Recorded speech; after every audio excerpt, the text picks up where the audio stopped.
Medical മേഖലയിൽ ഏറ്റവും കൂടുതൽ നമ്മൾ കേട്ടുവരുന്ന ഒരു കാര്യമാണ് ക്ലിനിക്കൽ എംബ്രിയോളജി. ഏറ്റവും കൂടുതൽ വിദേശത്തും ഇന്ത്യയിലും ഒരുപോലെ ജോലി സാധ്യത നൽകുന്ന ഈ ഒരു കോഴ്സിനെ കുറിച്ച് എല്ലാവരും അന്വേഷിക്കുന്നുണ്ട്. അപ്പോൾ എന്താണ് ക്ലിനിക്കൽ എംബ്രിയോളജി? പ്രത്യുൽപാദന ചികിത്സാ മേഖലയിലെ ഒരു ശാസ്ത്ര ശാഖയാണ് ക്ലിനിക്കൽ എംബ്രിയോളജി എന്ന് പറയുന്നത്. മനുഷ്യന്റെ ഭ്രൂണങ്ങളുടെ രൂപീകരണവും വളർച്ചയുമാണ് പഠിക്കുന്നത്.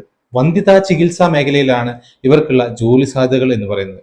ഇവർ ചെയ്യുന്ന വർക്കുകളിൽ ഒന്നാണ് ബീജവും അണ്ടവും ശേഖരിക്കുകയും അവ ഇൻവിട്രോ ഫെർട്ടിലൈസേഷൻ വഴി അങ്ങനെയുള്ള സാങ്കേതിക വിദ്യകൾ കൊണ്ട് നമ്മുടെ ഇതിനെ സംയോജിപ്പിക്കുക. അതുപോലെ തന്നെ ഭ്രൂണങ്ങളുടെ വളർച്ച, ആരോഗ്യം ഇതെല്ലാമാണ് ഇവർ നോക്കുന്നത്.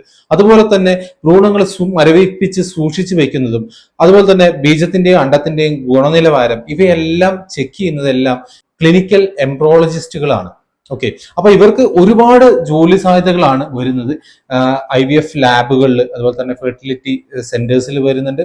അതുപോലെ തന്നെ നമുക്ക് റിസർച്ച് സെന്റേഴ്സിൽ ഇവർക്ക് ഒരുപാട് അവസരം. എല്ലാ ആശുപത്രികളിലും ഇപ്പോൾ IVF സെന്റേഴ്സ് വരുന്നുണ്ട്. അവിടങ്ങളിലും നമുക്ക് ജോലി സാധ്യതകളുണ്ട്.